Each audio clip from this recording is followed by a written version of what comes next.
கடலூர் மாவட்டம் மருங்கூர் பகுதியில் நடைபெற்று வரும் அகழாய்வில் 7 சென்டிமீட்டர் நீளம் கொண்ட சங்கினாலான பொருளின் ஒரு பகுதி கண்டெடுக்கப்பட்டது.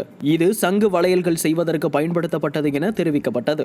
இதுவரை இங்கு மேற்கொள்ளப்பட்ட அகழாய்வு பணிகளில் இதுவரை இரும்பு பொருட்கள், ராஜராஜ சோழன் காலத்து செப்பு காசுகள், அஞ்சனக்கோள், அகேட், தூதுபவளம், கண்ணாடி மணிகள், ரவுலட்டட் பானை ஓடுகள் கிடைத்துள்ள நிலையில் இந்த சங்கு வளையல் பகுதி கண்டெடுக்கப்பட்டதன் மூலம் தமிழர்கள் தொழில்நுட்பங்களை கையாள்வதில் சிறந்து விளங்கியதை எடுத்துக்காட்டுவதாக தொல்லியல் துறை சார்பில் தெரிவித்தனர்.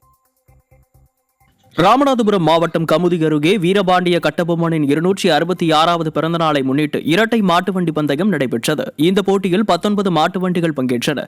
முதல் 4 இடங்களை பிடித்த மாட்டு வண்டிகளுக்கு ரொக்க பரிசு மற்றும் கோப்பைகள் வழங்கி கௌரவிக்கப்பட்டது.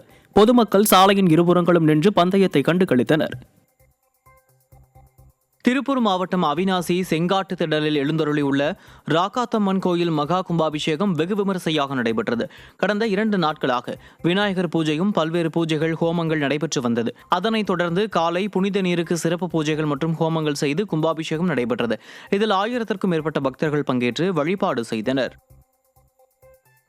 தஞ்சை மாவட்டம் கண்ணந்தங்குடி அருள்மிகு மாரியம்மன் கோயில் கும்பாபிஷேகம் சிறப்பாக நடைபெற்றது.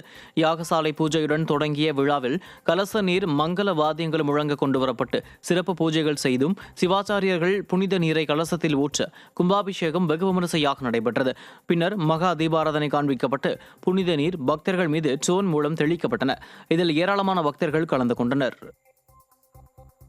மதுரை திருப்பரங்குன்றம் சட்டமன்ற தொகுதிக்குட்பட்ட பாப்பனோடை பகுதியில் பிளவர் பிளாக் சாலை அமைப்பதற்கான பணிகளை சட்டமன்ற உறுப்பினரும் மதுரை புறநகர் கிழக்கு மாவட்ட செயலாளருமான ராஜன் செல்லப்பா பூமி பூஜை செய்து தொடங்கி வைத்தார். திருப்பரங்குன்றம் சட்டமன்ற உறுப்பினர் தொகுதி மேம்பாட்டு நிதியிலிருந்து 8 லட்சம் ரூபாய் மதிப்பீட்டில் இந்த சாலை அமைக்கப்பட உள்ளது. இந்த நிகழ்ச்சியில் கழக நிர்வாகிகளும் பொதுமக்களும் கலந்து கொண்டனர்.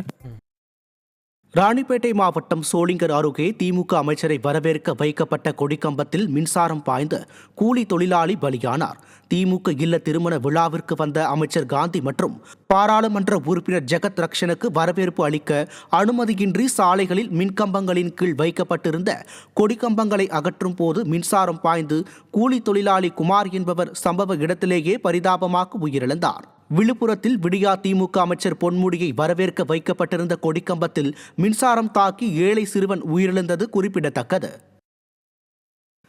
திருவண்ணாமலை மாவட்டம் வந்தவாசியை அடுத்த வெண்குன்றம் கிராமத்தில் உள்ள அகிலாண்டேஸ்வரி சமேத கைலாசநாதர் ஈஸ்வரர் கோயிலில் மகா கும்பாபிஷேகம் வெகு சிறப்பாக நடைபெற்றது.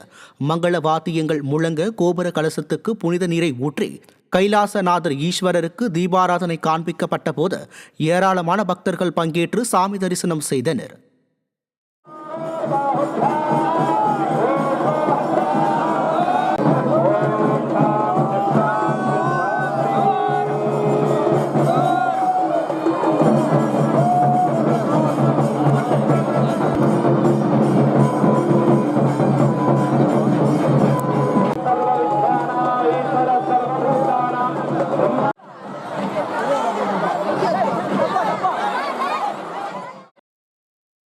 தேனி மாவட்டம் சருத்துப்பட்டி கிராம மக்கள் கோயிலுக்குள் அனுமதிக்காததால் மாவட்ட ஆட்சியர் அலுவலகத்தை முற்றுகையிட்டு போராட்டம் நடத்தினர்.